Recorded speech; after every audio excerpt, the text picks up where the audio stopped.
Millioner af kunder og 100.000 af varenumre, det genererer enorme datamængder.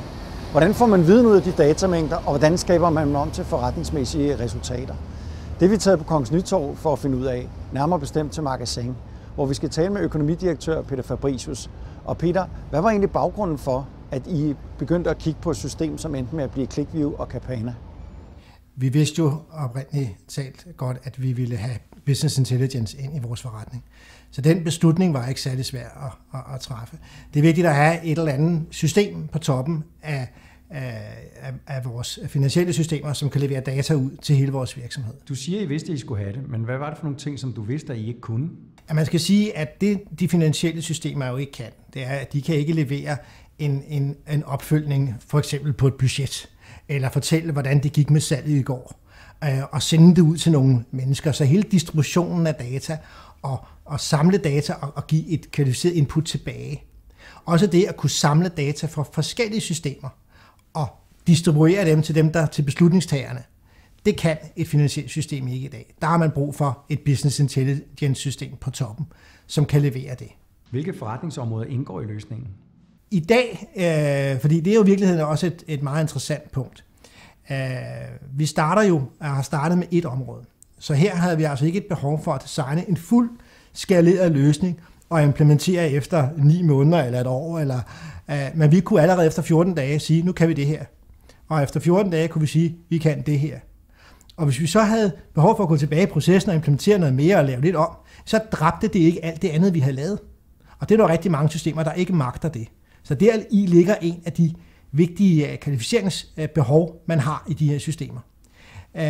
Så i dag har vi jo sådan gået fra at starte med at finde ud af, hvad der foregår med salg og medarbejdere, til at omfatte alle vores indkøber, alle indkøbte varer, alle lagerbeholdninger, alle lønsystemer, alle afregningssystemer, alle kundetællere, alt hvad der er data på, er i dag implementeret ind i vores løsning på business intelligence-siden.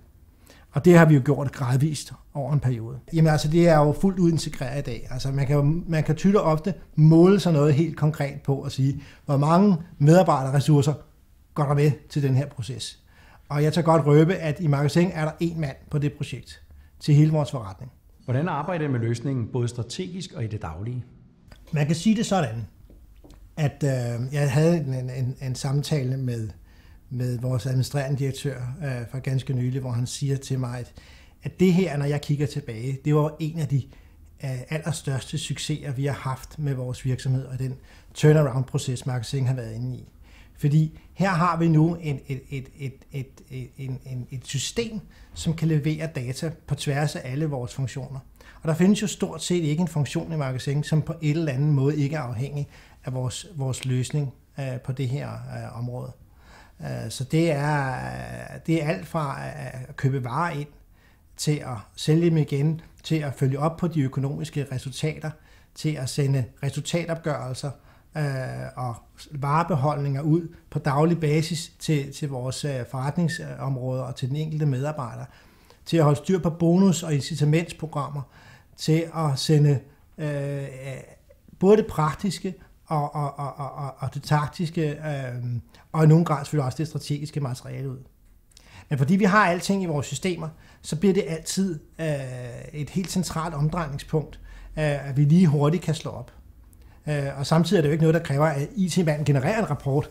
Altså selv jeg kan jo finde ud af at gå ind og hive selv relativt kompliceret information frem, fordi det er nogle få tastetryk, og så har man det.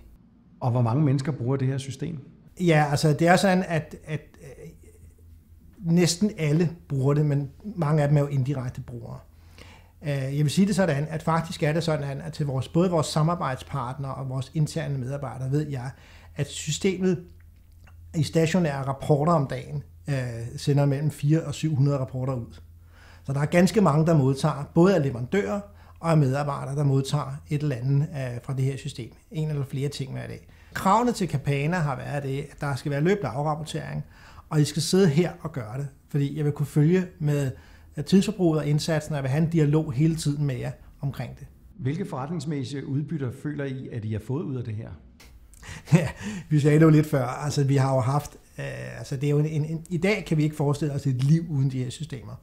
Altså, det er et system, som kræver, at det fungerer hele tiden, fordi vi er dybt afhængige af det. Det er så det slagsiden, kan man sige, men vi kan ikke leve uden de her systemer i dag. Hele omdrejningspunktet for alt, hvad der foregår, det er de her forretningssystemer, vi har bygget op her. Så det er en helt central del af vores forretningsdrift.